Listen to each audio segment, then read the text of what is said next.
Hello, dear students. You are welcome in RK Institute. I am Dr. RK Saini, and today I am going to discuss mock test number 16 for your NEET examination. अच्छा, आप जो mock test number 16 यानी ये जो 5 mock test है उनको देखो ध्यान से। ये बिल्कुल नीट पैटर्न पर बनाए गए हैं। इसके अंदर क्या है कि इस सेक्शन में जैसे नीट के अंदर आते हैं ओरिजिनल पेपर में, वो सुनो आप ध्यान से। उसके अंदर दो सेक्शन होते हैं, सेक्शन ए और सेक्शन बी। सेक्शन ए की क्या कंडीशन है वो समझा देता हूँ। सेक्शन ए के अंदर 35 क्वेश्चन होते हैं जो आपको ऑल क्वेश्चंस आर कंपलसरी, सारे करने होते हैं। सेक्शन बी के अंदर 15 क्वेश्चन है। हर उसमें ऐसे ही आते हैं जैसे फिजिक्स में, केमिस्ट्री और बायो में। तो मैं केमिस्ट्री के लिए बता रहा हूँ कि सेक्शन बी के अंदर आपको 15 क्वेश्चन है, जिसमें से आपको 10 क्वेश्चन अटेम्प्ट करने, एनी 10 क्वेश्चन, ठीक है। अच्छा, 15 में से। अच्छा, in case of candidate attempting more than 10 question, the first 10 question answered by the candidate will be evaluated. यानी आप यदि 10 से ज्यादा करते हो तो आपके जो शुरू के 10 क्वेश्चन होंगे उनको ही माना जाएगा। और मार्किंग का ये है, करेक्ट यदि आंसर है तो आपको 4 नंबर मिलेंगे, और इनकरेक्ट है तो -1 हो जाएगा, नेगेटिव मार्किंग है। और जिसका भी आप आंसर नहीं दोगे तो उसके लिए कोई मार्किंग नहीं दिया जाएगा, नहीं काटा जाएगा, 0 नंबर, 0 मतलब। ठीक है, तो अब देखो आपको मैं paper number mock test number 16 को एक्सप्लेन कर रहा हूं। ध्यान से देखिए, अभी बिल्कुल नीट के पैटर्न पर है। ठीक है, क्वेश्चन नंबर फर्स्ट आ रहा है आपके सामने, देखो। Simple, which of the following is an example of SN1 reaction. तो अब आप देखो SN1 की क्या क्या बनता है। SN1 के अंदर कैटायन। तो आप सबसे पहले देखा करो कि स्टेबिलिटी ऑफ कैटायन, जो मोर स्टेबल कैटायन है वो जल्दी बनता है। तो यहाँ का अंदर आपके पास में मिथाइल बनेगा, ठीक है। यहाँ पर आपके पास में सेकेंडरी कैटायन, यहाँ पर ये एक्चुअल में SN रिएक्शन, ये इलिमिनेशन, और यहाँ पर कौन सा बनेगा, टर्सरी। इसलिए answer 4। Question number next, question second को समझा रहा हूँ, देखो एक बार ध्यान से। बढ़िया क्वेश्चन है। फिनॉल की रिएक्शन है जिंक डस्ट के साथ, आपकी एनसीईआरटी की बुक में गिवन है, ध्यान रखना। ये जो फिनॉल है, इसको जब जिंक डस्ट के साथ हीट किया जाता है तो डीऑक्सीजनेशन होता है, यानी जिंक ऑक्साइड बन जाता है और ऑक्सीजन इसमें बाहर निकल के किस में बदल जाती है, ये बेंजीन में। फिर आपके पास में CO प्लस HCl, ElCl3 की प्रेजेंस में गटरमान रिएक्शन है, और इससे क्या बन जाता है आपके पास में, फॉर्मल्डिहाइड, ये क्या बोलते हैं, फॉर्माइलेशन, बेंजल्डिहाइड बन जाएगा। फिर क्या करना है, बेंजल्डिहाइड पे HCN की रिएक्शन और फिर हाइड्रोलाइसिस। तो आपको पता है कार्बोनिल कंपाउंड में ये HCN, इस डबल बॉन्ड को खोलो, ठीक है, और न्यूक्लियोफिलिक एडिशन कराइए और फिर उसका हाइड्रोलाइसिस कराइए। पहले HCN की रिएक्शन करा देता हूं, देखो इधर ध्यान से। HCN की रिएक्शन कराएंगे तो O पे तो ये नेगेटिव चार्ज, H यहाँ पे जुड़ रहा था, और ये न्यूक्लियोफाइल जुड़ जाएगा इस जगह, H आके इस जगह जुड़ जाएगा। फिर उसके बाद में कराओ हाइड्रोलाइसिस, और हाइड्रोलाइसिस में कई बार मैं दे चुका हूं, जब आप हाइड्रोलाइसिस कराओगे तो CN ग्रुप किस में कन्वर्ट हो जाता है, COOH में। ये सब आपका फाइनल प्रोडक्ट है, ठीक है। इसके बारे में इसका नाम भी पूछा है, तो ध्यान रखना, जब साइड चेन में फंक्शनल ग्रुप लगा हो तो साइड चेन में फंक्शनल ग्रुप को उसको प्रायोरिटी देंगे, इसको बोलेंगे आप फिनाइल। तो दो पे आपके दो सब्स्टिट्यूएंट है, सेकंड पे हाइड्रोक्सी है और सेकंड पे फिनाइल। अल्फाबेटिकल में हाइड्रोक्सी पहले आएगा, तो 2 hydroxy 2 phenyl ethanoic acid, second इसका नाम। क्वेश्चन नंबर थर्ड, एक आपके पास में इस तरह की स्ट्रक्चर है एल्कीन टाइप की, उस पर HBr की रिएक्शन करानी है। अब देखो आप ध्यान रखना, ये जो एल्कीन होती है ना, एल्कीन, ये इलेक्ट्रोफिलिक एडिशन के लिए ज्यादा ससेप्टिबल होती है रादर देन बेंजीन। बेंजीन पे तो इलेक्ट्रोफिलिक सब्स्टिट्यूशन होती है, ठीक है ना। तो इलेक्ट्रोफिलिक एडिशन होगी आपके पास में एल्कीन पे, स्टेप फर्स्ट में अटैक करेगा था, अब आपके पास में H+ आयन, तो स्टेबल कैटायन बनाना। अब मैं इसको लिख रहा हूँ, देखो ध्यान से। ये आपके पास में कोई इस तरह की एल्कीन है जिसमें बेंजीन रिंग और OH ग्रुप लगा हुआ है। सबसे पहले क्या करेंगे, H+ आयन का अटैक, तो पाई बॉन्ड पे कराना, मोर स्टेबल कैटायन बनाना। जैसे सपोज मैं इसको ऐसे शिफ्ट कर देता हूं तो इस पर आएगा नेगेटिव चार्ज और ये H जुड़ जाएगा, तो आपके पास में जो कैटायन बनेगा वो इस तरह का, देखो इधर,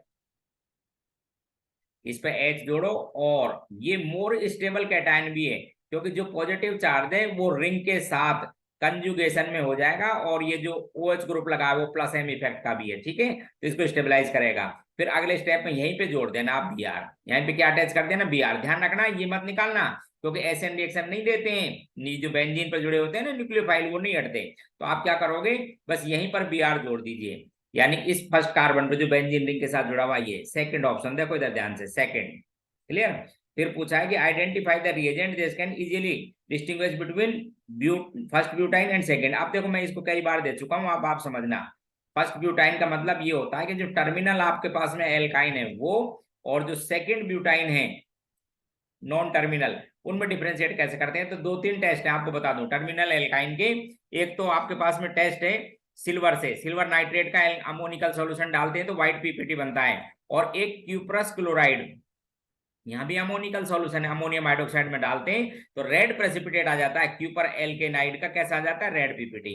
तो इसी से डिफरेंशिएट करो आप, ammoniacal solution of cuprous chloride. ठीक, question number next, fifth question को देखो एक बार ध्यान से, इलेक्ट्रोफिलिक एडिशन का एग्जांपल है। अब आपको देखना है ये जो NuCl है, टिल्डेन रिएजेंट कहते हैं, इसमें इलेक्ट्रोफिलिक सेंटर कौन सा है।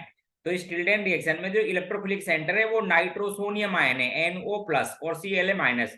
तो आप सबसे पहले किसका अटैक कराना, नाइट्रोसोनियम का। देखो इधर ध्यान से, ये CH2, तो जब ये टूटता है ना NOCl, तो इसके अंदर NO प्लस आता है, समझ गए। फिर आपको पता है कि साहब आप कैटायन बनाना मोर स्टेबल, यहाँ पे ले आना पॉजिटिव चार्ज, सेकेंडरी कैटायन बनाइए कार्बोनियम आयन जिसको आप कहते हो, और यहाँ पे जोड़ दो NO को, और बाकी यहाँ पे जोड़ देंगे इसको, लास्ट में Cl, जो आपके पास में न्यूक्लियोफाइल है Cl को अटैच कर देना यहाँ पर, यानी प्रोडक्ट कौन सा बनेगा, फर्स्ट। तो इसमें ये ध्यान रखने वाली बात थी, इस जो टिल्डेन रिएजेंट है NOCl, इसके अंदर इलेक्ट्रोफाइल, क्योंकि Cl की थोड़ी इलेक्ट्रोनेगेटिविटी भी ज्यादा होती है, माइनस आई इफेक्ट भी ज्यादा होता है, तो इस पे तो आता है नेगेटिव चार्ज, और N पे क्या आ जाता है, पॉजिटिव। और फिर आपको पता है ना कि ये N पॉजिटिव जब आ जाता है तो ऑक्टेट आपका कंप्लीट कर लेता है, और इलेक्ट्रोफिलिक सेंटर एक्चुअल में नाइट्रोजन होता है, ऑक्सीजन पे रहता है पॉजिटिव चार्ज, लेकिन ऑक्सीजन तो आपको पता है कि इस पाई बॉन्ड को खींच लेती है, डेफिशिएंट नाइट्रोजन ही बना देती है। तो आंसर आएगा आपके पास में फर्स्ट वाला। क्वेश्चन नंबर 6, बढ़िया क्वेश्चन है ये, मैं कई बार दे चुका हूँ, इसमें क्या खास बात है वो समझाता हूँ आपको। एक आइसोमराइजेशन का रिएक्शन है वैसे तो, जो पर्टिकुलरली पूछी गई है। देखो 2 ब्यूटाइन है, उसको सिस में कन्वर्ट करोगे, कई बार आ चुका है, तो लिंडार कैटलिस्ट से करा दिया करो, क्योंकि कैटलिस्ट क्या है, सिन एडिशन करते हैं। इसके लिए 2 के लिए सेकंड, ये रहा 2 के लिए सेकंड, सब में ये जाता है। यहाँ देखो 2 के लिए बोले फर्स्ट हो सकता है। अच्छा 2 ब्यूटाइन को ट्रांस 2 ब्यूटीन में करना है तो बर्स रिडक्शन कराओ, इसके लिए फर्स्ट। तो यहाँ तक दोनों सेम है। देखो अब क्वेश्चन का मीनिंग है कि 2 ब्यूटाइन को फर्स्ट ब्यूटाइन में, यानी जो नॉन टर्मिनल है उनको टर्मिनल में कन्वर्ट करने के लिए किसके साथ हीट किया जाता है, तो ध्यान रखना सोडामाइड ये काम करता है। सेकंड ब्यूटाइन को नॉन टर्मिनल को किस में कन्वर्ट करता है, टर्मिनल में। कौन करता है उसको, सोडामाइड NaNH2। इसलिए थर्ड में आंसर लिखेंगे 4, इसलिए आपके पास में आंसर कौन सा हो गया, 4। देखो इधर ध्यान से, और फर्स्ट ब्यूटाइन को सेकंड ब्यूटाइन में करता है एल्कोहलिक एसिड। तो आप ध्यान रखना कि ये जो क्वेश्चन है ना आइसोमेराइजेशन वाला क्वेश्चन है, मैं आपको बता देता हूं। जैसे सेकंड को आपको फर्स्ट पोजीशन पर लाना है, ये ट्रिपल बॉन्ड, तो किससे रिएक्शन कराओगे, सोडामाइड से, NaNH2 के साथ हीट करो। और यदि टर्मिनल को नॉन टर्मिनल में बदलना है तो QH के साथ हीट करो। ये आइसोमराइजेशन रिएक्शन है, भूले नहीं इसको। फिर question number 7, what is the correct order of the tendency for the leaving group, living tendency of the leaving group. तो अब आप एक बात ध्यान रखा करो, weak base is best leaving group, weak base is best leaving group. तो सबसे ज्यादा तो ये ट्रिपलेट आयन, ध्यान से देखो ट्रिपलेट जो 3 F लगे हुए ना, वो क्या है, बहुत ही वीक बेस, क्योंकि इसका एसिड बहुत ही स्ट्रॉन्गर होता है सबसे वीक। तो सबसे पहले तो 4, फिर ब्रोसाइलेट, टोसाइलेट जैसे होता है ना, ऐसे ही ब्रोसाइलेट, उससे भी बढ़िया लिविंग ग्रुप है। उसके बाद इन दोनों में एक तो मेसाइलेट और एक एसिटेट। तो मिसाइलेट की लिविंग टेंडेंसी ज्यादा है, क्योंकि ये स्ट्रॉन्ग एसिड है, इसका कॉरेस्पॉन्डिंग एसिड बजाय एसिटिक एसिड से। तो सबसे पहले तो 4, फिर उसके बाद थर्ड, फिर उसके बाद में फर्स्ट, पहले तो 4, फिर थर्ड, फिर फर्स्ट, और लास्ट में क्या लिखना, सेकंड, यानी आंसर आ जाएगा second. Question next, question number 9। देखो इसको, क्वेश्चन को 9 को कई स्टूडेंटों ने गलत कर दिया, ध्यान से देखो, इसको गलत नहीं करना है। ये क्वेश्चन कई बार मैं दे चुका हूँ। एक इलेक्ट्रोलाइसिस कराया किसी एक्स का, जिससे क्या बना है, 2,3 डाइमिथाइल ब्यूटेन, ये लो साहब, जिससे बना है 2,3 डाइमिथाइल ब्यूटेन, ये बनना है, ठीक है, इलेक्ट्रोलाइसिस से। वो तो पूछा है, बताओ एक्स क्या होगा। अब मैं पहले को आपको समझाता हूँ। एक्स देखो, CH3 CH2 CH2 और C डबल बॉन्ड O, और ये नेगेटिव, ये एनायन है, देखो लो कार्बन 1 2 3 और चौथे पर ये। अच्छा अब आप जब कॉल्बे इलेक्ट्रोलाइसिस कराते हो, ध्यान से सुन लो, तो ये कहां पर जाएगा, आपके पास में एनोड पर, इसका ऑक्सीडेशन होता है। ऑक्सीडेशन इलेक्ट्रॉन के रिमूवल को कहते हैं। इलेक्ट्रॉन रिमूव होने के बाद में ये ऑड इलेक्ट्रॉन बदलता है, जिससे होमोलेटिकल फिजन होके, और ये CO2 तो बाहर निकल जाती है, और ये बन जाता है फ्री रेडिकल, डाइमराइज होके उतने का डबल हो जाते हैं इसके। ध्यान से देखो, जैसे पहले थे क्या बन जाता है आपके पास में, हेक्सेन, डाइमराइज करा दो। दूसरे को देखो, सेकंड को देखिए, तो इसकी मैकेनिज्म ध्यान रखो आप। कॉल्बे इलेक्ट्रोलाइसिस के अंदर ऑक्सीडेशन होता है एनोड पर, इलेक्ट्रॉन बाहर निकलने के बाद फ्री रेडिकल में कन्वर्ट होता है, जिससे होमोलेटिकल फिजन होने के बाद फ्री रेडिकल, फिर वो डाइमराइज होते हैं। अब सेकंड को दिखा रहा हूं आपको, देखो सेकंड ये है, आप देखिए एक बार, CH3, ये C, या इस पे भी लगा हुआ है CH3, और ये है आपके पास में एल्केनोइड आयन। देखो ऐसा, सबसे पहले एनोड पर ऑक्सीडेशन कराओ, लो साहब ऑक्सीडेशन, फिर क्या करना, होमोलेटिकल फिजन कराइए, H लगा लेना वैलेंसी पे, होमोलिटिकल फिजन कराई तो CO2 बाहर निकल जाएगा, इससे आपके पास में ये फ्री रेडिकल बन जाएगा। फिर आप क्या करना, डाइमराइज, इसको भी लिया दूसरा डाइमराइज कर लो, तो बोले था ये लो आपका बन गया जो कंपाउंड दे रखा था, ऑप्शन सेकंड। ऐसे ही लिखा करो तो इसमें इथेन बनती, ठीक है। इसी तरह से इसके अंदर ये फ्री रेडिकल बनता है, इसलिए कार्बन ज्यादा हो जाते हैं। क्वेश्चन नंबर 9 एक्सप्लेन कर रहा हूं। क्वेश्चन 9 देखिए ध्यान से, बढ़िया रिएक्शन, कैनिजारो रिएक्शन, बहुत बढ़िया इंपॉर्टेंट रिएक्शन। देखिए आप ध्यान से, इसकी मैकेनिज्म आपको दिखाता हूं। क्वेश्चन नंबर 9 ऐसे पूछा है कि identify the product of the following disproportionation reaction. Cannizzaro reaction में डिस्प्रोपोर्शन, तो देखो पहले में एल्डिहाइड ऐसे लिया गया है, आइसोटॉपिक हाइड्रोजन लिए ड्यूटेरियम, ये तो लिया था आपके पास में क्या चीज, एल्डिहाइड, और न्यूक्लियोफाइल लिया है इसके अंदर OH। अब समझना ध्यान से, पहले पॉइंट ध्यान से सुनिए, ये पहले सबसे पहले क्या होता है, इसके अंदर न्यूक्लियोफाइल अटैक करता है, फिर होता है हाइड्राइड शिफ्ट। रुक जाओ, ये लो, सबसे पहले मैंने इस न्यूक्लियोफाइल को अटैक करा दिया, इस पर अटैच हो गए साहब ऐसे। फिर होगा आपके पास में सेकंड मॉलिक्यूल, दूसरा भी यही लेना, लिख रखा है सेकंड, और यही लेना है। दूसरा मॉलिक्यूल भी मैं ये ले लेता हूं, देखो इधर, ये लो साहब। अब कराएंगे हाइड्राइड शिफ्ट। अब यहाँ से दो प्रोबेबिलिटी है, एक तो H और एक D। आप ध्यान रखना कि जो हैवी आइसोटॉप होता है उसकी फ्रीक्वेंसी ज्यादा होती है, फ्रीक्वेंसी ज्यादा होने से बॉन्ड एनर्जी ज्यादा होती है, इसलिए उसका इजी फिजन नहीं होता। तो किसका हाइड्राइड शिफ्ट होगा, इस H का, ये यहां से आएगा, इधर देखो। इसलिए ये तो बनेगा दोस्तों इस तरह का एसिड। देखो इस D को लिख देता हूं यहाँ पे, ये बॉन्ड हो जाएंगे आपके पास में डबल O, और ये आ जाएगा OH, ये तो सेकंड के लिए एसिड। और यहाँ पर जो एल्कोहल बनेगा ऐसे, देखो इधर, इस पर D लग रहा था, यहाँ पर ये H आएगा, और O पे चार्ज क्या आ जाएगा, नेगेटिव। बाद में इस H को इधर लगा देना आप, तो आपके पास में एसिड तो बनेगा, एसिड का मतलब सॉल्ट बनेगा एसिड का, ये वाला देखो इस तरह से। और एल्कोहल बनेगा ये, जिसके अंदर ये H आके जुड़ जाएगा, तो H C, एक पे D, एक H और OH, ये बनेगा एल्कोहल। तो पहले में देखो एक बार ध्यान से, पहले के अंदर प्रोडक्ट देख लो, ये तो लगाएंगे आप क्या चीज, सोडियम में इसका सॉल्ट, और दूसरे में एल्कोहल में क्या होंगे, एल्कोहल के अंदर एक डी होगी, यानी ये पहला भी हो सकता है, देखो इधर ध्यान से है, और ये आपके पास में ये फोर्थ भी हो सकता है। यानी इन दोनों को देखो, फर्स्ट और फोर्थ को, बोले साहब इन दोनों में से आंसर आएगा। देखो एक बार फर्स्ट और फोर्थ को देख लीजिए, इन दोनों में से आंसर। अब सेकंड वाली बात कर रहा हूं, देखो अब सेकंड में बिल्कुल ठीक है मैकेनिज्म। सबसे पहले क्या करोगे, इनपे अल्फा H नहीं होता, वो कैनिजारो रिएक्शन देते हैं, कंसंट्रेट बेस की प्रेजेंस में होती है। तो बेस क्या है, न्यूक्लियोफाइल है, तो न्यूक्लियोफाइल अटैक करने पर एक टेट्राहेड्रल स्पीशीज बनती है, जिसमें से हाइड्राइड माइग्रेट होता है। इस मैकेनिज्म में क्या होता है, hydride migration of hydride ion होता है। देखो अब आप ध्यान से देखिए, दूसरी मैकेनिज्म इसकी देखो, ये सेकंड को ये ड्यूटेरियम ले रखा है साहब, डबल बॉन्ड O, और न्यूक्लियोफाइल है OH। सबसे पहले वही काम करोगे, इसको तोड़ोगे ऐसे पाई बॉन्ड को, और यहां से आपको हाइड्राइड शिफ्ट करना है। तो लो साहब, ये तो हो गया साहब आपके पास में टेट्राहेड्रल स्पीशीज, ठीक है। अब दूसरा मॉलिक्यूल भी यही लेना, दूसरा मॉलिक्यूल भी यही है आपके पास में, लीजिए साहब, इस पाई बॉन्ड को तोड़ेंगे। अब किसका शिफ्टिंग होगा, आपको ड्यूटेरियम का ही शिफ्टिंग कराना पड़ेगा, क्योंकि वो H तो है ही नहीं, इसलिए एसिड ये बना आपके पास में, देखो D और C डबल बॉन्ड O और OH, ये तो बना था आपके पास में एसिड। और जो एल्कोहल बनेगा उसके अंदर तीनों डी रहेंगे, ध्यान से देखो, ये भी डी है, ये डी है, यहाँ से जो ड्यूटेरियम आएगा वो भी यही है, और ये O पे नेगेटिव। बाद में क्या करना है, इस H को लगा देना यहाँ पर, और ये नेगेटिव, देखो इधर। तो अब आप देखो इधर, यानी ये जो एल्कोहल बनेगा उसके अंदर तीनों क्या रहेंगे, ड्यूटेरियम, इसलिए फर्स्ट गलत है, आंसर हो गया आपके पास में ये वाला, फोर्थ आंसर। चेक कर लेना, बढ़िया मैकेनिज्म है। क्या नाम था इसका, Cannizzaro. Disproportionation takes place, simultaneous oxidation reduction takes place. और क्या होता है इसके अंदर, हाइड्राइड शिफ्टिंग। क्या होता है इसके अंदर, migration of hydride ion, hydride ion का माइग्रेशन होता है H नेगेटिव का। और ध्यान रखना, जो हैवी आइसोटॉप होते हैं उनकी बॉन्ड एनर्जी ज्यादा इजिली नहीं होता। क्वेश्चन नंबर 10 ऐसे पूछा, डिक्रीजिंग ऑर्डर होता है अपना nucleophilicity of the following nucleophile.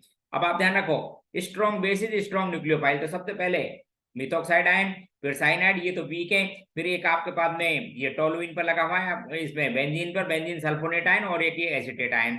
तो सबसे स्ट्रॉन्ग तो फर्स्ट, फिर ये, और फिर ये वीक है। इनमें भी आपको ध्यान बता दूं, सी सबसे वीक है, और फिर एसीटेट आयन। तो आंसर देखो फर्स्ट, फिर सेकंड, फिर डी, और ये लो सेकंड ऑप्शन। देखिए क्वेश्चन नंबर 11, 2 मिथाइल पेंटुइन बनाता हूं, देखो 2 मिथाइल पेंट टू इन, देख लो एक बार। ये सबसे पहले क्या कराना, ओजोनोलाइसिस, जिंक डस्ट डाल के। तो ओजोनोलाइसिस कराएंगे तो साहब एक तो बन गया आपके पास में एसीटोन, ये लो, और एक क्या बन गया आपके पास में, प्रोपेनएल्डिहाइड।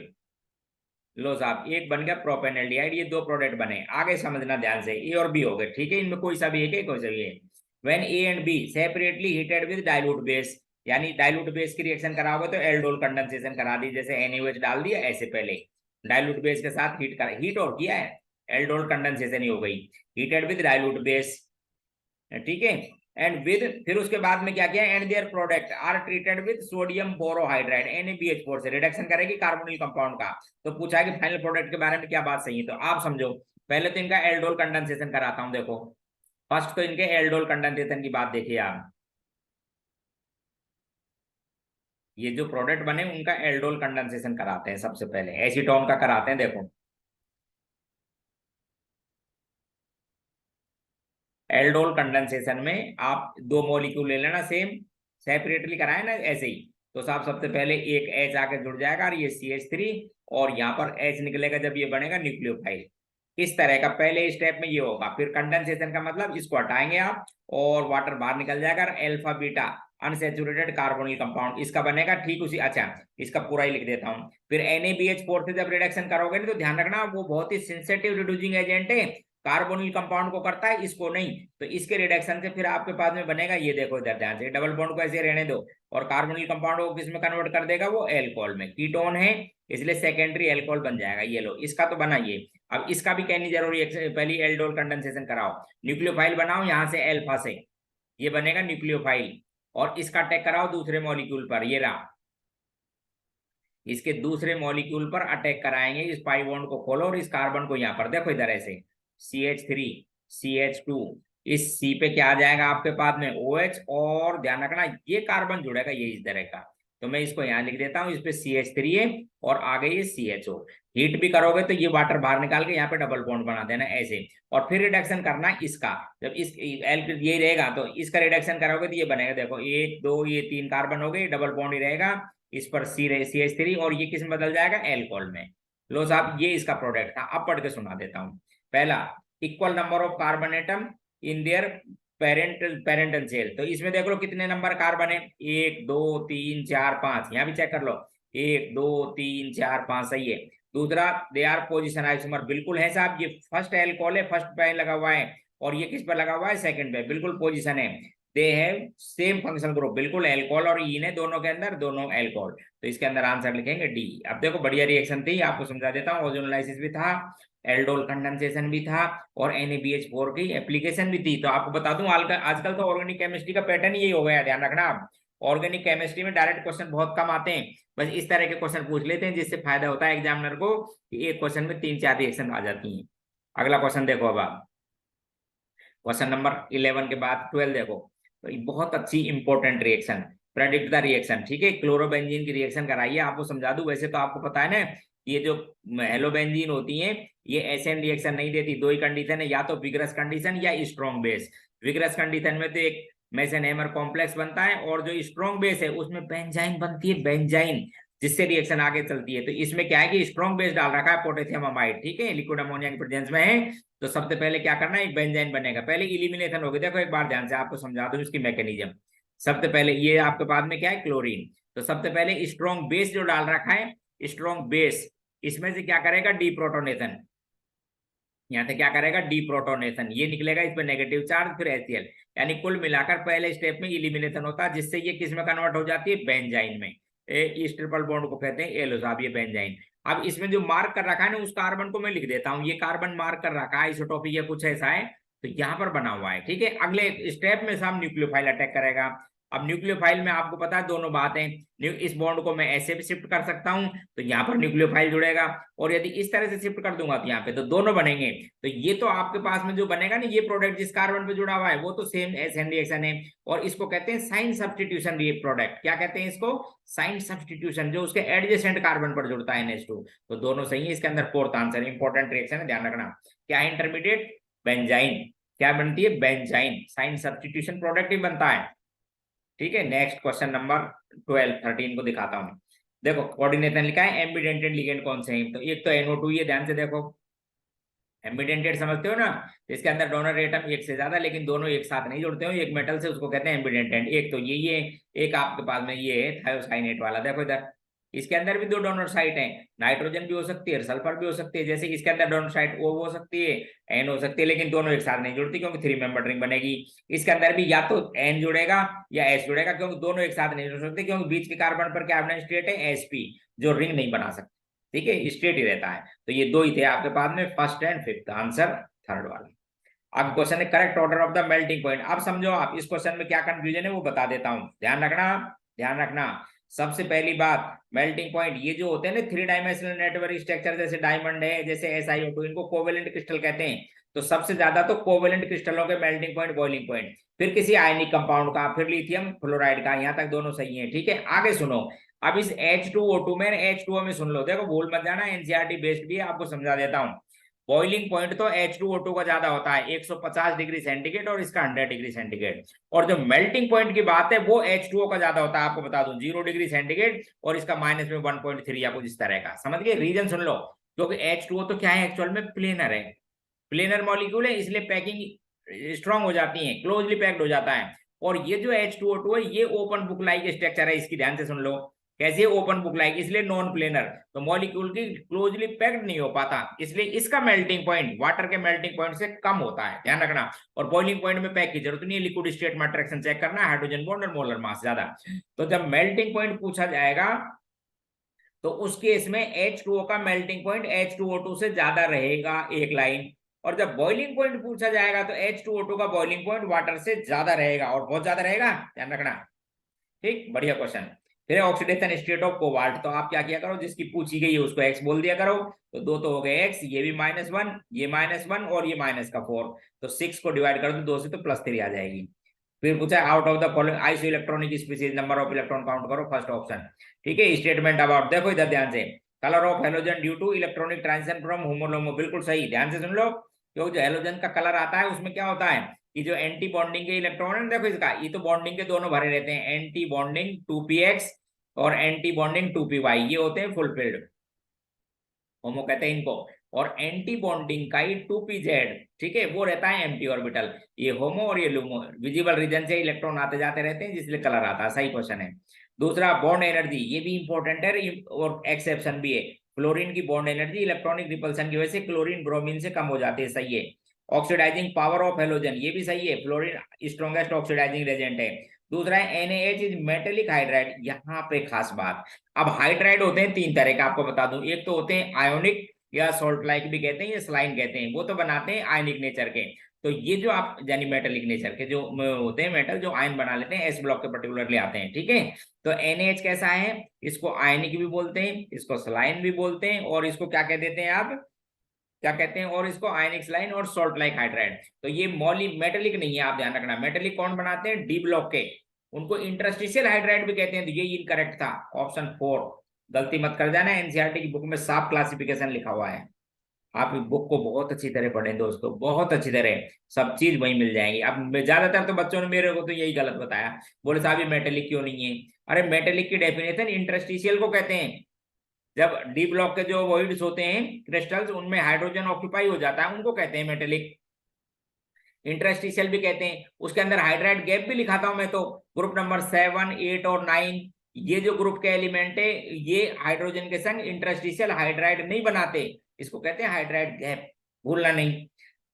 विच ऑफ द फॉलोइंग सेंट्रल, ये पूछा है सेंट्रल एटम और फ्लोरीन के बीच में स्ट्रॉन्ग बॉन्ड, तो ये पहला ही आ जाएगा क्योंकि इसके अंदर डबल बॉन्ड के कैरेक्टर होते हैं, ध्यान रखना, बैक बॉन्डिंग की वजह से। बैक बॉन्डिंग की वजह से क्या होते हैं, इसके डबल बॉन्ड के कैरेक्टर, इसके पास एम्प्टी ऑर्बिटल, इसके पास फुलफिल्ड, तो इसलिए यहाँ पर क्या डबल बॉन्ड के कैरेक्टर आ जाते हैं, तो यही सबसे स्ट्रॉन्ग बॉन्ड है। क्वेश्चन नंबर 19, बढ़िया क्वेश्चन थर्मोडाइनमिक्स का, देखिए क्वेश्चन 19 बहुत ही अच्छा क्वेश्चन है, थर्मोडाइनमिक्स से लिया गया है, समझाता हूँ। देखो क्वेश्चन नंबर है कि ये ऐसे एक डायग्राम बना रखा है, 4 मोल है इसके अंदर, ठीक है, फॉलोइंग प्रोसेस, ठीक है, ये चीज आइसोकोरिक। तो आप आइसोकोरिक देखने के लिए इनिशियल, और देखो पहले ध्यान से, P1V1/T1 इक्वल्स टू P2V2/T2। यदि आइसोकोरिक है तो P और T का जो आपके पास में रेशो इक्वल आना चाहिए। देखो प्रेशर कितना दे रखा है, बोले 3 पहले पर, टेम्परेचर 273 ऐड कर लो, उसके अंदर कितना हो जाएगा आपके पास में 300। प्रेशर कितना दे रखा है 4, इसमें भी 273 ऐड, केल्विन में लेना है आपको। तो बोले साहब एक ही बात है, एनहेंस इट इज आइसोकोरिक, पहला ऑप्शन सही। डेल्टा यू निकालनी है तो आपको पता है डेल्टा यू इक्वल टू क्या हो जाएगा, NCV/dt। कौन सी गैस दे रखी है, CV आपको दे रखी है, इसकी 15 सॉल्व कर लेना आप। ठीक है, एन का वैल्यू कितनी दे रखी है 4, CV कितनी दे रखी थी 15, और चेंज इन टेम्परेचर कितना है 100, चेंज इन टेम्परेचर कितना है 100, तो ये भी आपके पास में सही आ जाएगा। और आइसोकोरिक में W0 तो D ऑप्शन लगा दो, ध्यान रखो, चेक कर लिया करो।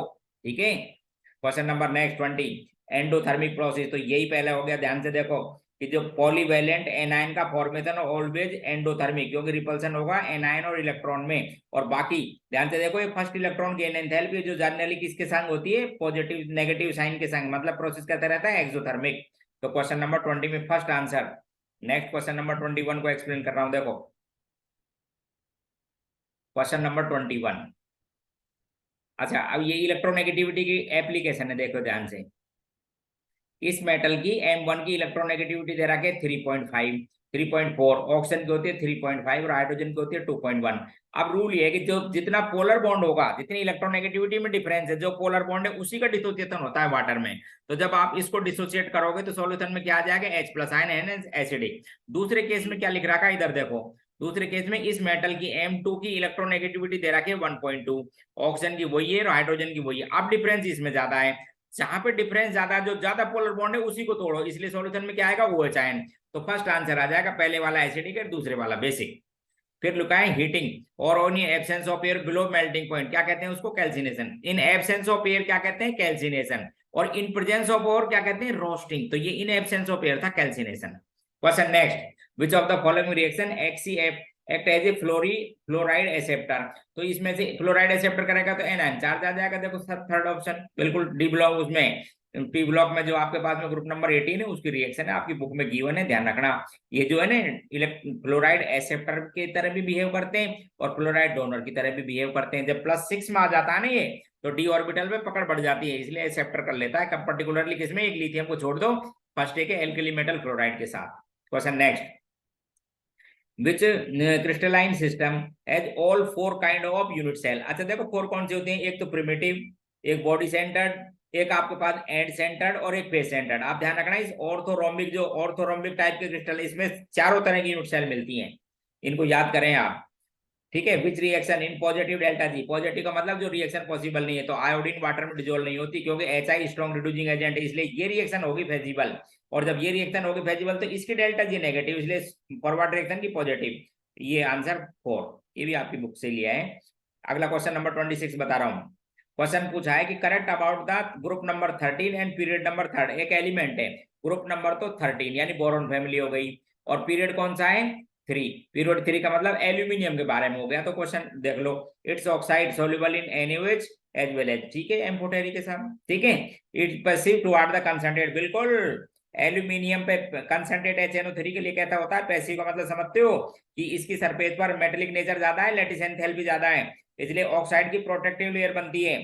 किस पे, प्रोटेक्टिव लेयर, फर्दर डिजोल्व नहीं होता, इसलिए कहते हैं पैसिव। और इट्स क्लोराइड यूज इन प्रोटोकार्प रिएक्शन, सही बात है, तो डी ऑप्शन लिख दो। क्वेश्चन नंबर 27 दिखा रहा हूं। क्वेश्चन 27 देखिए, ऐसे लिख रखा, वेपर पैथर सॉल्यूशन से लिया गया है, वेपर पैथर ऑफ एसीटोन। एसीटोन की वैल्यू दे रखी है 1.2 ग्राम नॉन वोलेटाइल सब्सटेंस, इसमें जब डिजोल्व किया जाता है 100 ग्राम एसीटोन में तो 20 डिग्री पर ही, तो वेपर पैथर इतना कम हो जाता है। मोलर मास पूछा, तो आपके पास में फॉर्मूला ऐसा मोलर मास फाइंड करने का, एग्जैक्ट मोलर मास फाइंड करना है। तो देखो इधर ध्यान से, P naught minus PS upon PS equals to weight of solute upon molar mass, जो आपसे पूछा है एग्जैक्ट आ जाएगा, या फिर रफली कर सकते हो। और यहाँ पर वेट ऑफ सॉल्वेंट, और यहाँ पर क्या लिख रखा है, मोलर वेट ऑफ सॉल्वेंट। देखो ये गिवन, ये गिवन, चेक कर लीजिए। पी नोट कितना दे रखा है आपको 185, और सॉल्यूशन कितना दे रखा है 183, तो 2 का हो गया डिप्रेशन, 2/183 इक्वल टू कितना वेट डिजोल्व किया था साहब सॉल्यूट का, गिवन है आपके पास में 1.2 ग्राम, रख दो साहब 1.2 ग्राम। ये आपसे पूछा है मोलर मास, किसमें डिजोल्व किया था, देखो कितना एसीटोन लिया था, चेक कर लो, 100 ग्राम एसीटोन में लिया। कितने में, 100 ग्राम एसीटोन में। एसीटोन जानते हो ना, ये होता है एसीटोन, इसका मॉलिक्यूलर मास होता है 58, ये रख दो साहब, ये लो मास आ जाएगा नियरली 64 के आसपास, लो साहब। अगला क्वेश्चन है, फेवरेबल कंडीशन पूछी है, ठीक है, एक्सोथर्मिक रिएक्शन, तो टेम्परेचर तो रखो कम और प्रेशर रखो हाई, क्योंकि मोल कैसे हैं प्रोडक्ट की तरफ कम, तो लो टेम्परेचर हाई प्रेशर, ले चैटेलर प्रिंसिपल। ध्यान से देखो, at what temperature 10 gram of hydrogen molecule have same kinetic energy at 56 gram of nitrogen at this temperature. आप समझो काइनेटिक एनर्जी जब अमाउंट दे रखी है, ध्यान से सुन लो, तो इसका मतलब है आपसे पूछी गई है कि साहब कब टेम्परेचर होगा, तो काइनेटिक एनर्जी का रिलेशन होता है टोटल काइनेटिक का 3/2 nRT, और यहाँ भी लगाओ 3/2 nRT। ठीक है, ये तो 3/2 और आर वार तो ये कैंसिल हो जाएंगे, तो आपके पास में NT और ये NT। आप पूछिए 10 ग्राम हाइड्रोजन, तो 10 ग्राम का मतलब 5 मोल किस टेम्परेचर पर पूछा है आपसे, बराबर हो जाएगी काइनेटिक एनर्जी 56 ग्राम नाइट्रोजन, 56 का मतलब 2 मोल, और नाइट्रोजन का टेम्परेचर कितना दे रखा है 400। लो साहब, तो आप क्या करो, इस टी को निकालने के लिए 800 को डिवाइड कर लीजिए 5 से, कितना आ जाएगा 1600 केल्विन। ये लो साहब, what solubility of ferric hydroxide in solution of pH 8। अब देखो बढ़िया क्वेश्चन, आयनिक इक्विलिब्रियम से लिया गया है, सॉल्युबिलिटी पूछिए फेरिक हाइड्रोक्साइड की pH 8 के सॉल्यूशन में, समझना। तो ये था फेरिक हाइड्रोक्साइड, जब सेचुरेटेड सॉल्यूशन में या फेरिक हाइड्रोक्साइड आयोनाइज होगा तो एक तो बनता है Fe+ और 3 बनते हैं साहब OH आयन। अच्छा, बेसिक मीडियम में pH लिख रखिए 8, इसका मतलब POH कितनी हो जाएगी 6, इसका मतलब OH आयन की कंसंट्रेशन 10⁻⁻⁶ लगा दो Ksp का formula, Ksp equals to solubility Fe+3 ion की सॉल्युबिलिटी, ये S, ये ध्यान रखना ये 3S है, into concentration of OH ion की पावर 3, ये दे रखे साहब 10⁻⁻36। Fe की ये सॉल्युबिलिटी निकल जाएगी, S आ जाएगी आपके पास में, और ये कंसंट्रेशन कितनी थी 10⁻⁻6 को थ्राइस करो तो 18 हो जाएगा, डिवाइड भी 18 से कर दो, आंसर आ जाएगा 10⁻18। लो जी, question number next, O2 gas contain in the flask as HTP replaced by SO2 under same condition, weight of SO2 will be, कितना वेट होगा। देखो इधर ध्यान से, गैसियस स्टेट से लिया गया है, फिजिकल स्टेट जो कहते हैं आप, स्टेट ऑफ मैटर समझो इस क्वेश्चन। देखिए क्वेश्चन नंबर आपको समझा रहा हूँ 31 को, आइडेंटिकल कंडीशन है PNT की। तो आइडेंटिकल कंडीशन है, इसका मतलब मोल बराबर होंगे, ऑक्सीजन को हटा दिया तो यहाँ पे लिखेंगे मोल्स ऑफ O2 और क्या हो जाएंगे मोल्स ऑफ SO2 बराबर रहेंगे। मोल कैसे निकालते हो साहब, इसका वेट अपॉन इसका मोलर मास कितना होता है 32, अब इसका वेट कितना रहेगा उसे देख लो, और इसका मोलर मास कितना है 62, तो ये हो गया था अब आपके पास में 2 टाइम्स, यानी वेट ऑफ ऑक्सीजन को जब 2 से मल्टीप्लाई करोगे, जब वेट ऑफ आएगा किसका SO2 का, तो यहाँ पे पूछा है कि SO2 का वेट कितना है, the weight of SO2 will be, तो twice of the weight of O2। ये लो साहब, which statement is incorrect, physical adsorption multilayer and non directional और नॉन स्पेसिफिक, सही है था। केमिकल एडजॉर्प्शन जनरली मोनोलेयर्ड होता है और स्पेसिफिक, ठीक। Adsorption enthalpy of physical adsorption is greater, गलत लिखा हुआ है, ग्रेटर नहीं, इज लेस देन केमिकल, क्योंकि यहाँ तो वंडरवाल अट्रैक्शन होते हैं और इसके अंदर केमिकल बॉन्ड फॉर्मेशन होता है। तो फिजिकल की एडजॉर्प्शन एंथैल्पी 20 से 40 किलो जूल पर मोल, और केमिकल की 80 से 240 तक होती है, इसलिए केमिकल की ज्यादा होती है, तो यही इनकरेक्ट है। आगे लिखा हुआ है केमिकल एडजॉर्प्शन इज स्लो, बिल्कुल बिल्कुल, विद देन फिजिकल एडजॉर्प्शन, क्योंकि स्लो प्रोसेस नहीं, क्योंकि एक्टिवेशन एनर्जी होती है, एक्टिवेशन एनर्जी जब हाई होती है तो प्रोसेस स्लो होता है। क्वेश्चन नंबर 33 एक्सप्लेन कर रहा हूँ, क्वेश्चन 33 देखो, क्वेश्चन नंबर 33 है, एक काइनेटिक्स के ग्राफ है, ठीक है, केमिकल काइनेटिक्स से लिया गया है, उसके अंदर पहला ये बोल रखा है इससे जो इंटरमीडिएट बनती है ये फास्ट। अच्छा, जब फास्ट बनती है, पहली बात तो आप समझ लो एक्सोथर्मिक रिएक्शन है, कैसी है एक्सोथर्मिक, इसलिए इसको देखो ही नहीं आप, ठीक है, इसलिए नहीं देखो क्योंकि ये तो एंडोथर्मिक का ग्राफ है, ये तो वैसे हट गया कम उससे। फिर आगे बता रखा है, ध्यान सुन लो, ये जो बन रहा है ये फास्ट है, फास्ट का मतलब इस स्टेप की एक्टिवेशन एनर्जी कम है, तो इस एक्टिवेशन एनर्जी इस स्टेप की कम है, इसका मतलब साहब एक तो फर्स्ट हो सकता है और एक ये हो सकता है, ये भी हट गया, देखो इसकी एक्टिवेशन एनर्जी ज्यादा दिखा रखी है, जब एक्टिवेशन एनर्जी ज्यादा होती है तो रिएक्शन स्लो होती है, ये कहता है बहुत ही फास्ट है, इसका मतलब आपके पास 2 बचे, फर्स्ट और फोर्थ में से आएगा। अब आगे देखो, आगे लिखा है K1 is much smaller than K2, अब K1 कम है, K1 कम का मतलब कि साहब वो जो फर्स्ट स्टेप है वो कहता है आपके पास में स्लो, तो उसकी एक्टिवेशन एनर्जी ज्यादा रखो, तो आंसर फर्स्ट ही आएगा। देखो देखिए इधर ध्यान से चेक कर लो, आगे लिख रखा है 2 different photons, energy 1 electron volt और दूसरे की 2.5 इलेक्ट्रॉन वोल्ट, ठीक है, 2 आइडेंटिकल मेटल प्लेट्स है एक जैसी पर, वर्क फंक्शन दे रहा है 0.5 रेशो पूछा काइनेटिक एनर्जी का, तो कुछ नहीं करना है, काइनेटिक एनर्जी पहले में देखो, तो एनर्जी कितनी थी 1 इलेक्ट्रॉन वोल्ट, उसके अंदर से वर्क फंक्शन 0.5 को कम कर दो तो 0.5 रही उसकी, 2.5 में से 0.5 कर दो, ये 2, ये रेस आगे साहब 1/4, ये लो साहब 1 gram of metal. Question number 35, बढ़िया क्वेश्चन, ध्यान से देखो, question 35, 1 gram of metal ion M+2, ये चार्ज रखना ध्यान से +2, 1 ग्राम है, ठीक है, कितने इलेक्ट्रॉन पास करने पर ये है ना जो डिस्चार्ज हो जाता है। तो what is the atomic mass पूछा है इस मेटल का। आप सुनना, आपको इसका इक्विवेलेंट वेट बता देता हूं, आप सुन लो। तो ये था 1.81 इंटू 10⁻23, 22 दे रखा है। इतने इलेक्ट्रॉन से कितना डिपॉजिट हुआ है ये, 1 ग्राम। मैं पूछता एक इलेक्ट्रॉन होता तो 1.8 इंटू 10⁻22, और एक मोल से बात करो उसको कहते हैं इक्विवेलेंट वेट के बराबर। ठीक है, एक मोल में इलेक्ट्रॉन हो जाएंगे 6.02 10⁻23। इससे जो आएंगे ये क्या हो जाएगा, इसका इक्विवेलेंट वेट। इसको जब थोड़ा सोल्व करना तो ये इक्विवेलेंट वेट हो जाएगा करीब 33 के आसपास आएगा, आपको बताओ 33 पॉइंट समथिंग। फिर एटॉमिक मास निकालना है, तो आपको पता है कि atomic mass upon x factor, इसको एक्स फैक्टर इसका 2 है, इससे मल्टीप्लाई कर दो तो आंसर कितना आ जाएगा आपके पास में 67.7। क्वेश्चन 35 था। क्वेश्चन नेक्स्ट बता रहा हूँ 36, देखो। अच्छा, यहां तक तो आपको करने जरूरी थे, बता देता हूं, कंपलसरी क्वेश्चन थे। अब यहां इसके बाद में जो 15 क्वेश्चन है इनमें कोई 10 करने, मैं बाकी सभी को समझा देता हूं। देख लो पहला क्वेश्चन 35। क्वेश्चन ये है कि साहब 84 ग्राम कार्बन, 12 ग्राम हाइड्रोजन और इतने लीटर एचटीपी पर दे रखी है आपको ऑक्सीजन है। इस रिएक्शन में बताओ आपको कितने ग्राम सुक्रोज बनेगी। तो सबसे पहले रिएक्शन को बैलेंस लिखो, stoichiometry. Carbon plus H2 plus O2 equal to क्या बना हुआ है, सुक्रोज C12H22O11। ठीक है, तो साहब इसको बैलेंस करो, यहाँ लगाइए 12, यहाँ पर लगाइए आप 11 और इसको लगाइए 5.5, क्योंकि 11 ऑप्शन है। अब क्या करो, इनके मोल निकालो। मोल निकालने पर गिवन वेट को एटॉमिक मास से या मोलर मास से डिवाइड करो, तो इसके 12 होता है और 7.4, तो ये तो दे रखा है 7 मोल।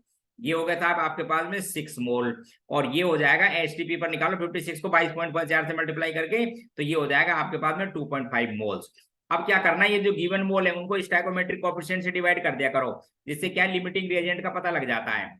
किससे पता लग जाता है, लिमिटिंग रिएजेंट का पता लग जाएगा। तो सबसे कम आएगी ये वैल्यू, ध्यान से देख लो, आप चेक कर लीजिए। तो ये लिमिटिंग रिएजेंट हो गया, बस सबको देखने की जरूरत नहीं है, इसके अकॉर्डिंग रिएक्शन करा दो। तो देखो इधर ध्यान से, जब इसके 5.5 मोल पार्टिसिपेट करते हैं तो 1 मोल बनेगी सुक्रोज। 1 मोल का मास होता है 342। 1 मोल यदि पार्टिसिपेट करता तो बनती इतनी, और कितना है इस लिमिटिंग रिएजेंट का 2.5। तो इसको सोल्व कर लेना, ये करीब इसमें आधा के आसपास ही हो गए, 150 या इस तरह का आएगा कुछ। ठीक है, 155 आंसर। ठीक है, क्वेश्चन नंबर 37 देखो, इलेक्ट्रोकेमिस्ट्री से लिया गया है क्वेश्चन। क्वेश्चन नंबर 37 इलेक्ट्रोकेमिस्ट्री का समझाता हूं, देखो। क्वेश्चन दे रखा है कि रेजिस्टेंस दे रखी है 0.5 एम सोल्यूशन की, उसका 50 ओम है।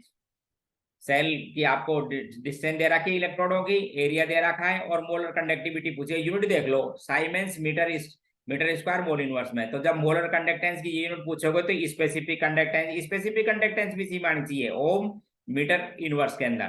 ठीक है, ओम मीटर इनवर्स के अंदर, और इंटू 10⁻³ अपॉन एम, ये इसका फॉर्मूला है। तो पहले स्पेसिफिक कंडक्टेंस निकाल देता हूँ। रेजिस्टेंस 1/r, ये तो हो गई कंडक्टेंस। सेल कांस्टेंट दे रखा था कितना आपको 2.2, तो उसकी एल, और वो दे रखा है एरिया 4.4। अब ये जो सेल कांस्टेंट है ये सेंटीमीटर इनवर्स में है, इसको कन्वर्ट करो आप मीटर इनवर्स में, तो डिवाइड कर दो साहब इतने से। तो ये तो लिख दो कि यहाँ पे रख दीजिए, एम की वैल्यू लिख दो 0.5, आंसर आ जाएगा आपका सी। चेक कर लेना, यूनिट का ध्यान रखना, ध्यान रखें आप। क्वेश्चन नेक्स्ट, एक क्वेश्चन थर्मोडायनेमिक्स से लिया गया है या जनरल केमिस्ट्री से।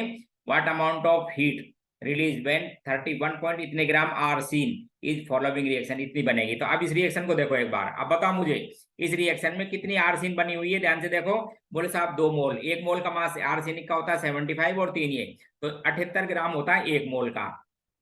2 मोल बनी हुई है, तो आप बोलेंगे 78 इंटू 2 से कितनी हीट बाहर निकलती है, 773.4। एक से निकल जाएगी साहब 78 इंटू 2, और कितने से पूछ रहे चाहते हैं वो 31.2 से। ये लो साहब, ये हीट आ जाएगी आपके पास में, सोल्व कर लेना आप इसको, ये भी करीब इतनी आएगी 154 के आसपास। ठीक, question radius of second stationary orbit of hydrogen R है, सेकंड में दे रखी है, थर्ड की पूछिए तो रेडियस कर ही लेते हैं ना आपके पास में। आपको पता है n²/z, पहले के दे रखी है, यहाँ पे लिखेंगे आप कितनी आर दे रखी है, ये आपसे रेडियस पूछिए। सेकंड का क्या लिखेंगे यहाँ पर 2 का स्क्वायर, थर्ड में क्या लिखेंगे 3 का स्क्वायर, तो ये आर हो जाएगी था 9r/4, और आप इसको 2.5 यानी फोर्थ आंसर लिख सकते हो। अब देखो क्वेश्चन नंबर 40 को, बढ़िया क्वेश्चन है। सबसे पहले क्या पूछा है इसके अंदर वो समझा देता हूँ। इसके अंदर आपको एक तो फॉरवर्ड रिएक्शन का रेट कांस्टेंट दे रखा है, इक्विलिब्रियम पर आपको मोल दे रखे हैं, और बैकवर्ड का पूछा है। आप समझो ध्यान से, तो आपके पास में एक रिलेशन तो है, equilibrium constant equal to forward reaction का कांस्टेंट अपॉन बैकवर्ड का, ये गिवन है। इसके लिए कंडीशन दे रखे हैं, अब इस फाइनल निकाल देता हूं, और के भी पूछा है आपसे, डिवाइड कर लेना। तो इक्विलिब्रियम कांस्टेंट आएगा इस रिएक्शन का बी की कंसंट्रेशन की पावर 2 अपॉन ए की कंसंट्रेशन। देखो स्टैकोमेट्री ध्यान रखना। अब कंसंट्रेशन क्या होती है भाई, मोल पर लीटर। तो बी के मोल हैं आपके पास में 100, देखो ध्यान से, बी के मोल कितने, 100 कितने, 10 लीटर में। तो बी की कंसंट्रेशन 100 मोल अपॉन 10 लीटर, ये तो बी की। ए के कितने मोल है साहब आपके पास में, ए के मोल दे रखे 10 की पावर -5, वही 10 लीटर में। तो ये क्या आ जाएगा आपके पास में, इक्विलिब्रियम कांस्टेंट यहाँ रखो, ये दे रखा के भी निकल जाएगा, ये आंसर आ जाएगा आपके पास में 4। चेक कर लेना, करेक्ट इनकरेक्ट बताना है। कैल्शियम मैग्नीशियम, आप देखो आप ध्यान रखना ये इनकरेक्ट है। आपको एक लाइन बता रखी है मैंने कि एस ब्लॉक में पर्टिकुलरली सेकंड में जब डाउन द ग्रुप जाते हैं तो सबसे कम मेल्टिंग पॉइंट और बॉइलिंग पॉइंट होता है मैग्नीशियम का, उसके बाद कैल्शियम का बढ़ जाता है। रीजन है कि उसमें डी ऑर्बिटल आ जाते हैं, और डी ऑर्बिटल पेनल्टीमेट के डी है, ध्यान रखना, n-1d यानी 3d के, और ये 4s है, इसलिए मेटेलिक बॉन्ड स्ट्रॉन्ग हो जाता है। तो सबसे ज्यादा मेल्टिंग पॉइंट बॉइलिंग पॉइंट किसका होता है, बेरिलियम का। उसके बाद सबसे कम किसका होता है, मैग्नीशियम का। उससे ज्यादा होता है कैल्शियम का। तो ऑर्डर ये होता है इसके अंदर, ये पहला ही इनकरेक्ट है, बाकी सब सही है। आपको बता देता हूँ, atomisation enthalpy down the group जाने पर बढ़ती है। लिथियम सोडियम पोटेशियम आयनिक मोबिलिटी कई बार दे चुका हूं, क्योंकि के आयन छोटा होता है साइज में वाटर में, और जो छोटा होता है मोबिलिटी हाई, क्योंकि लिथियम का हाइड्रेशन ज्यादा, लार्जर साइज, मोबिलिटी कम। इसी तरह से देखो इधर H2S में सल्फर की ऑक्सीडेशन स्टेट -2। सिर्फ ये जो फुल्ड गोल्स, इसके अंदर ऑक्सीडेशन स्टेट बता दूं, Fe+2 है, इसमें ध्यान रखना। तो S-2 है, इसलिए सल्फर की ऑक्सीडेशन स्टेट कितनी है यहाँ पर, -1, और इसके अंदर +2। ठीक है, तो बढ़ रही है साहब, ये भी सही है। तो आंसर पूछा है इनकरेक्ट, तो फर्स्ट आंसर है। अगला क्वेश्चन 42, बढ़िया क्वेश्चन है, ऑक्सीजन ऑक्सीजन बॉन्ड लेंथ। तो सबसे पहले समझिए आप बॉन्ड लेंथ। तो पहले मैं आपको SO2 और SO3 समझा देता हूं। बोले दोनों में साहब डबल बॉन्ड कैसे देखेंगे, देखो इधर SO2 और SO3, इनको समझो पहले। दोनों के अंदर ही डबल बॉन्ड है, फिर भी कैसे चेक करोगे, इस पे सल्फर पर स्टेट है +4 और यहाँ सल्फर पे कितनी है +6, तो ये छोटा रहेगा, इसलिए इन दोनों में तो आंसर ऐसे। ध्यान से देखो, क्योंकि सल्फर +6 का डबल बॉन्ड हो बेशक, +6 का है, ये +4 का है, और +4 में साइज लार्जर होता है, तो ये बॉन्ड बड़ा रहेगा। यहाँ दोनों तो ऐसे। आगे इसको देखो, एक सल्फेट है और एक सल्फाइट है, इन दोनों की स्ट्रक्चर बना के देखो। तो यहाँ तो जब स्ट्रक्चर बनाओगे तो बॉन्ड ऑर्डर आता है 1.5, यहाँ और यहाँ पर आता है बॉन्ड ऑर्डर 1.33। ये होता है आपके पास में सल्फेट, और ये है सल्फाइट। तो जो 1.5 है बॉन्ड ऑर्डर क्या है 1.5, और ये क्या है 1.3। इसका ये छोटा होगा और ये बड़ा होगा, तो सबसे बड़ा तो हो जाएगा 1.3 वाला, 1.3 वाला। फिर उसके बाद में 1.5 का थोड़ा छोटा, फिर सेकंड, और फिर सबसे छोटा सेकंड। तो इसका आंसर ऐसे चेक कर लो, देखो second option. Question 44, radius of second bore orbital hydrogen, सीधा फॉर्मूला रख दीजिए आप। ठीक है, रेडियस का फॉर्मूला है आपके पास में, सीधा ही रख दो। सेकंड में पूछा है, एन की वैल्यू आपको मालूम है क्या, फॉर्मूला रेडियस का 0.529। एंगस्ट्रम में पूछिए n² या फिर इसको मल्टीप्लाई कर दो कितने से, 4 से, आंसर आ जाएगा फर्स्ट। फिर है rate of the energy of a photon 2000 angstrom, wavelength है और 400, तो एनर्जी इनवर्सली प्रोपोर्शनल होती है वेवलेंथ का, आप ध्यान रखना ऐसे। तो E1 अपॉन E2 का रेट तो पूछा है, तो वेवलेंथ 2 अपॉन वेवलेंथ 1, ये दे रखी 400, और ये कितनी दे रखी थी आप 4000, और दूसरी कितनी दे रखी थी 2000, आंसर आ जाएगा 2। लो साहब, अगला क्वेश्चन पूछा है कि विच वन, तो केपी केसी में एक रिलेशन होता है, डेल्टा एनजी जब नेगेटिव होता है तो केसी बड़ा होता है। क्वेश्चन नंबर 46, देखो एडजॉर्प्शन आइसोथर्म से बनाया गया है, ध्यान से देखिए, एडजॉर्प्शन आइसोथर्म फ्रंट लिस्ट वाला।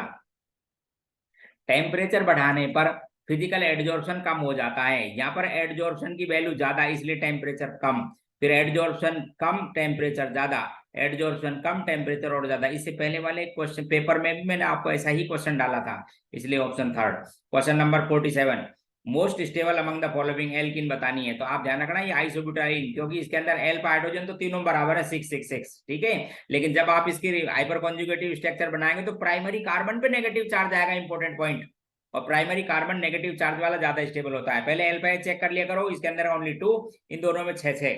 इसके अंदर क्या बनाओगे, जब जैसे हाइपर कॉन्जुगेटिव स्ट्रक्चर बनाओगे तो एनायन किस पाएगा, प्राइमरी कार्बन पे, and is more stable. 48 question, which one of the following smallest heat of hydrogen पर पाई बॉन्ड, एक पाई बॉन्ड थे। अब देखो इधर ध्यान से, इनमें तो एक एक, इसके अंदर 2 है, लेकिन ये जो आइसोब्यूटाडाइन है इसके अंदर मिलेगा रेजोनेंस, तो रेजोनेंस में एनर्जी बाहर निकल जाएगी, इसलिए एक बॉन्ड की एनर्जी इन एक बॉन्ड से कम आएगी, answer 4। Question next, the compound with 0.1 m solution is basic. तो पोटेशियम एसीटेट को देख लो, क्योंकि पोटेशियम तो है आपको पता है स्ट्रॉन्ग बेस, और एसिटिक एसिड कैसा आ जाएगा, वीक, इसी का हो जाएगा आपके पास में basic. Ammonium chloride acidic, barium chloride neutral और कॉपर सल्फेट भी एसिडिक। एनायन चेक कर लिया करो। Beilstein test is related to the detection of, क्या किसको डिटेक्ट करते हैं, हेलोजन को ऑफ ऑर्गेनिक कंपाउंड में। तो ये आपके पास में क्वालिटेटिव एनालिसिस से भी लिया गया है। अब इस पेपर की मैं आपको की दिखा रहा हूँ, ठीक है, आप इसकी की चेक करो और क्वेश्चन को खुद करना एक बार, फिर उसके बाद में सॉल्यूशन देखना। ये इसकी की है, पूरा 50 क्वेश्चन दिए, इसमें आपको 35 करने जरूरी थे, कंपलसरी थे। उसके बाद में 15 में से कोई 10 क्वेश्चन करने थे। यदि आप सब करेंगे तो आपके स्टार्टिंग के जो 10 क्वेश्चन है उनको ही माना जाएगा। चलो आज मैं बंद करता हूँ। ओके, फिर अगली क्लास में बात करते हैं, ठीक है। Okay bye.